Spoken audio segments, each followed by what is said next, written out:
Реформата во економскиот сектор се поизвестна. По изјавите на вице-премиерот Бујар Османи дека треба да се зајакне економијата. Молкот од СРСМ го скрши министерот за јавна администрација Дамјан Манчевски, кој призна дека неговите колеги потврдиле. Сметам дека во економијата во било која област, кој што кажав, секогаш може повеќе, апсолутно, но кога ви имате водството на владата и вице-премиерот фокусиран на сосема други теми кои што апсолутно не беа лесно да се менаџираат. Тоа одвојува буквално целиот го зафаќа негов капацитет и ангажман, не можете да очекувате дека фокусот ќе биде таму и не едноставно. И на тие колеги, економски министри, мои колеги, и нив им треба фокусот на целата влада да се сврти кон економските теми. Како што и треба да се сврти кон реформите во администрацијата.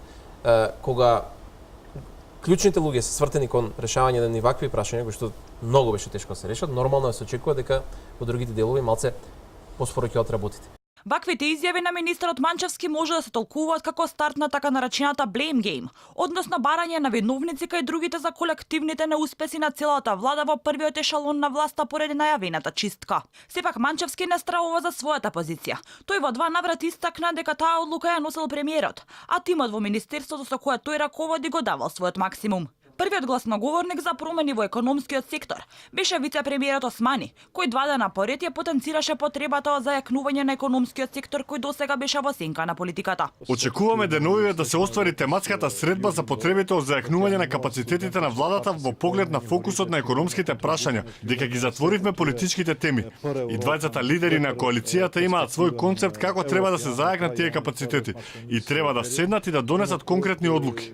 Извори за Алфа коментираат дека во власта веќе има и отворен судир околу тоа кој ќе мора да си оди.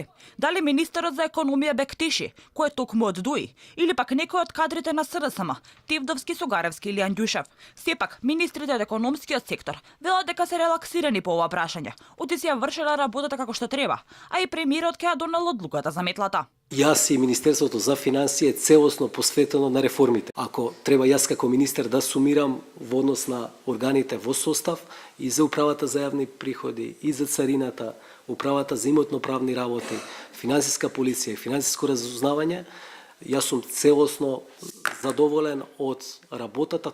Јас комплетно сум релаксиран од тоа прашање. За обелоденување на имињата на црната листа на ЗАЕВ каде ќе заигра метлата, остануваат уште 10 дена, а до тогаш ќе треба да се сретне со првиот човек на интегративците, за да одлучат кои министри ќе ја загубат својата фотелја. Состанокот меѓу коалицијските партнери се уште не се случил, иако пред 2 дена се сретнале ЗАЕВ и Ахмети, но според изјавите на челниците на ДУИ, немало разговор за чистката. Најавите за метла на ЗАЕВ уште во старт на идоа на нож во ДУИ, откаде реагираа дека тие одговарале само пред нивниот лидер Ахмети. Во меѓувреме, ЗАЕВ продолжува да размислува и да се консултира за кој ќе биде сменат, а напомена и дека смена на подолните ешалони, односно директори на јавни претпријатија, може да се очекуваат кон крајот на јуни.